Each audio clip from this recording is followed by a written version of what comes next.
After many months of waiting, many teasers, and many heated discussion in the Extinction Discord, we have finally been able to play Rise and Fall Part 1, giving us new content, brand new and remodeled dinosaurs, map sections remade, as well as new locations, new mechanics, and many weird bugs. So today, I'm gonna make a detailed overview of everything that had been added into the update. I don't know if this is going to be a short or long video, but still, I'll try to make a good explanation of this update. So, let's get started.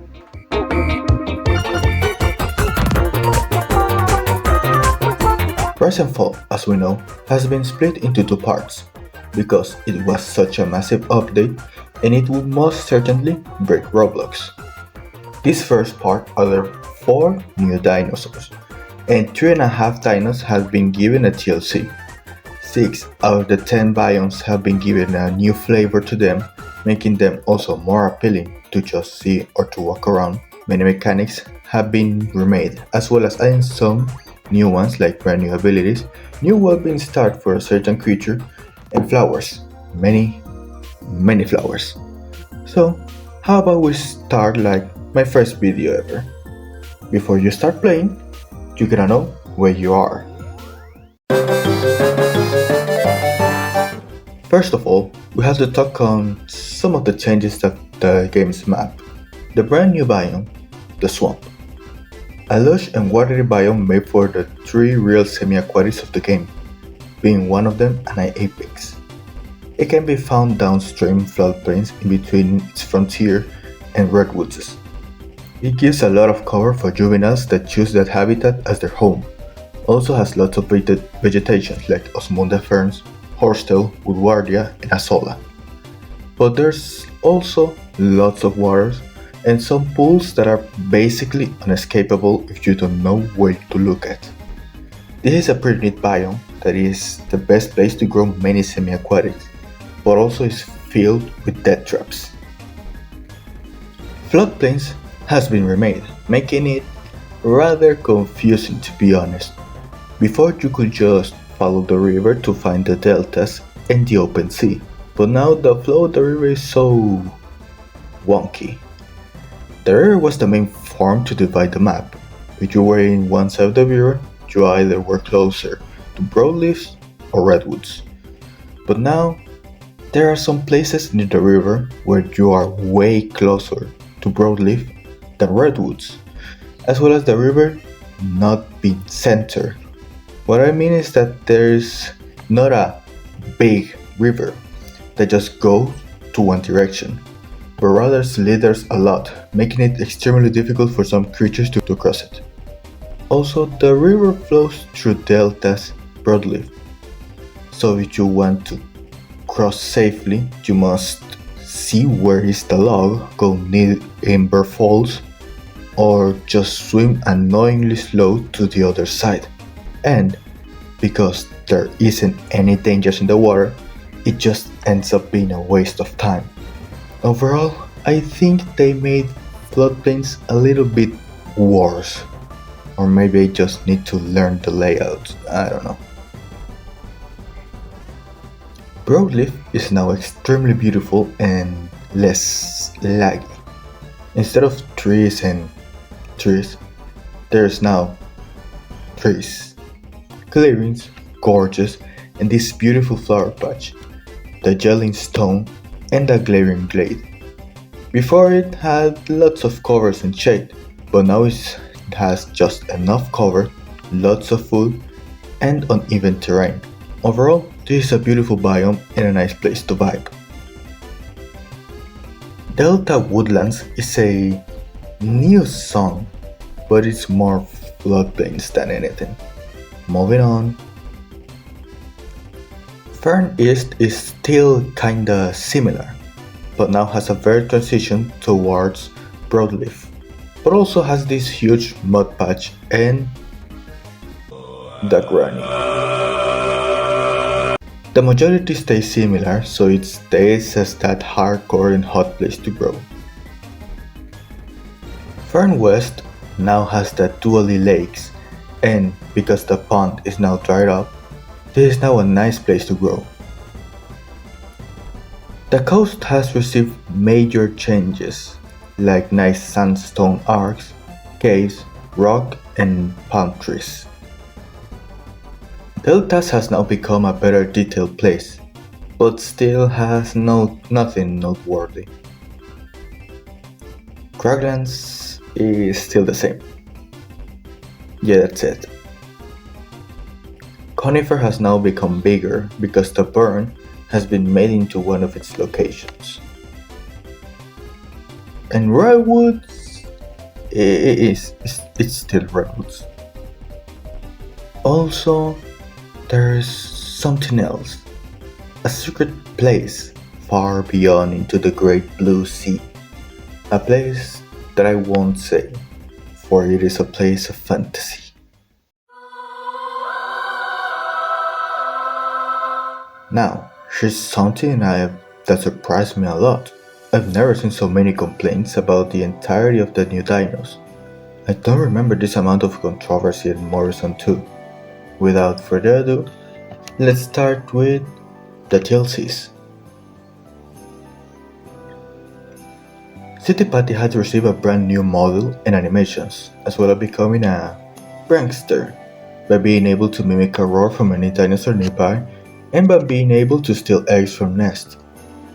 But this hasn't been proven true because no one either used City Patty or nests. It has a lot of potential for sure, but it has been butchered by a lack of reason for using it. Or, in other words, external factors have rendered it useless.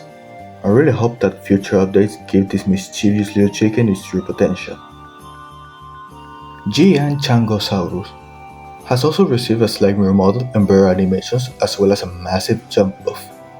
This tiny bird also got two new abilities, being these Care, which gives a small well-being boost to herbivores nearby, and giving a better buffer for well-being, and Foul Smell.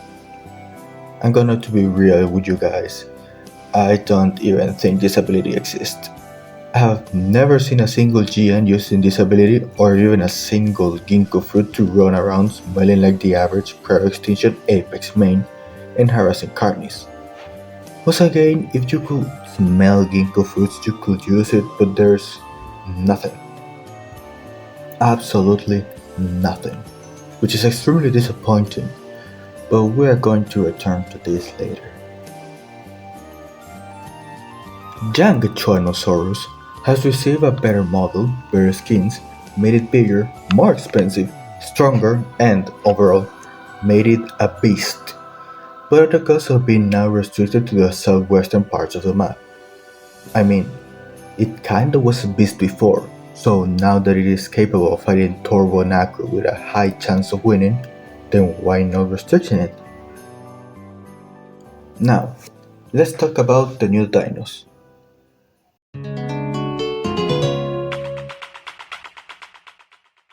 Biosaurus, the is it semi-aquatic penguin, an omnivore that can live anywhere but prefers to be in conifer, redwoods, and even craglands for its preferred food.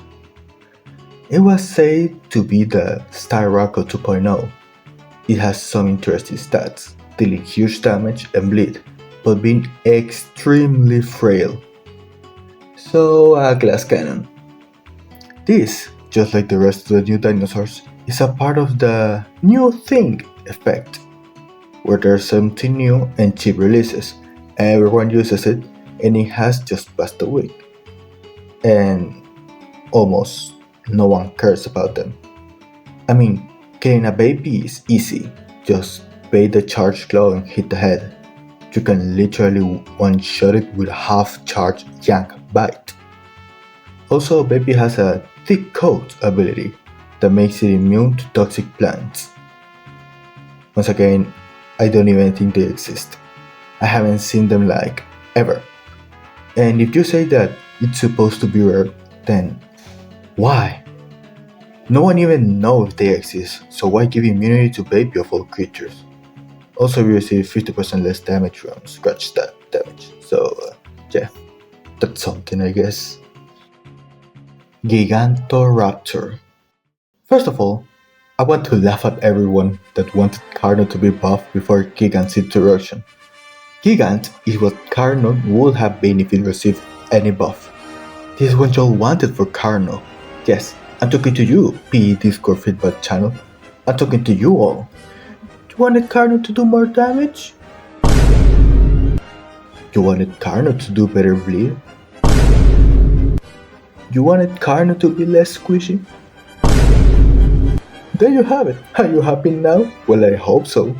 For the record, I tried to tell you that Carno was fine, and Gigant is the living example of what my entire video was talking about.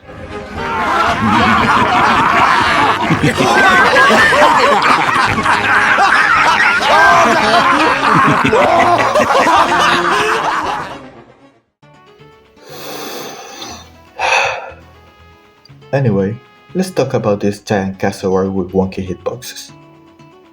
Gigant is an interesting fella. It is fast and does a lot of damage, having its sheer size and poor turning radius as its main drawbacks and weaknesses. It has an intimidation roar that gives the receiver a 50% damage penalty and a 20% speed buff. It also has a powerful kick that can be made by pressing the scroll wheel and it just stands still. It may seem to be an invincible turkey, but it has the main problems of Carno, being this its extremely vulnerability to bone breaks, a barn turning circle, and a huge amount of cockiness that is now combined with the herbivore player mindset, which doesn't exist. So they are extremely overconfident and tend to die because of it.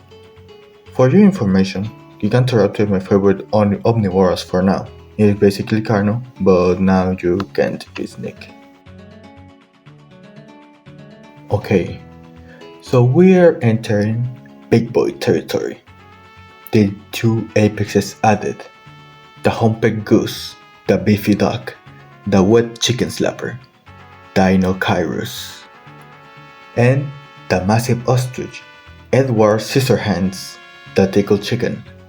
There is Dinosaurs. You must master Citipati, Gallimimus, and Gigantoraptor, and Gigantosaurus and Bapiosaurus respectively. Dinosaurs is a tank that has huge amounts of health and resistances to bleed, at the cost of relatively weak damage on its own. Many people have been saying that it should do more damage. You know, I feel that PE players just see a number and then complain about it without seeing the rest of its kit. I mean, its stats are pretty misleading, its damage seems pretty weak, and it is, but it is part of its design. Dinosaurs isn't a PvP dinosaur, but it has a very interesting kit. Its abilities are Wet Wrath, which gives the goose a 20% boost in its base attack power when in contact with the water, but a 20% nerf in its base attack power when not in contact with water. It also has Wet Food, which gives a 1.5 to 2 times nutrition boost when eating plants in contact with water, and 0.5 times when eating plants that are not in contact with water.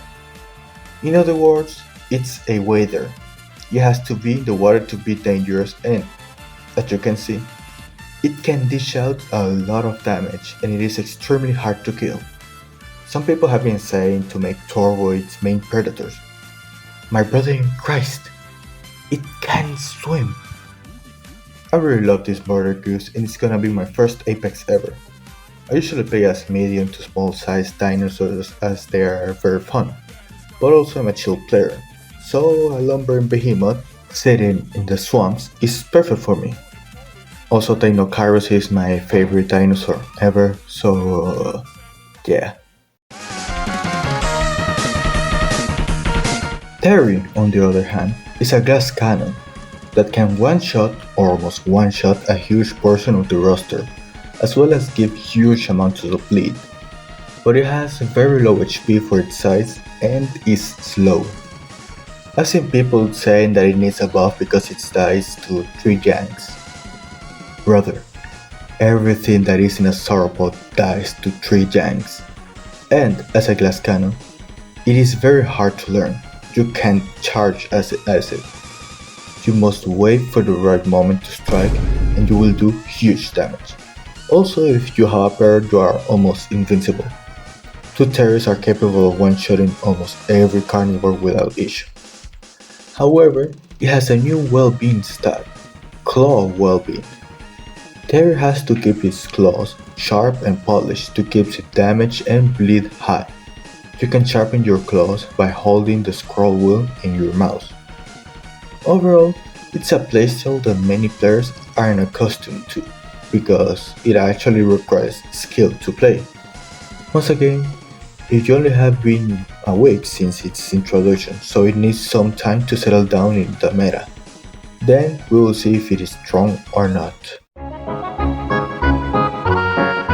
Now, we will take a look to some new and better features added to the game. First of all, and something I didn't even know it existed, the shop TLC. You can access the shop from the main menu, and there you can find very nice bundles and, most importantly, daily rewards. As I said, I didn't even know this existed, so there should be some sort of indication of the daily rewards being ready to collect. Gemstones have also been given a purpose, giving a huge discount for skins. Now you can invite someone near you by using the 5 and 6 numbers in your keyboard, 5 being the request and accept of joining, and 6 being rejecting. Territories have also been added, as well as the nomadic and territorial dinos. To claim a territory, you must be an adult territorial dino, create a pack, doesn't even matter if you're alone or not, and press P to poop and claim a hexagon, where you get some boosts like damage, amber gain, and growth boosts. But if you enter another dino's territory, you get a damage, amber gain, and growth debuff. Nomadic dinos can't claim territory, but also don't receive any debuffs when entering alien territory. Now, the Master TLC. Oh boy, this is a big one. Before, mastering dino was just grow a dino 4 to 6 times and then just sit down in private servers for some hours. Now, you have to actually play the video game.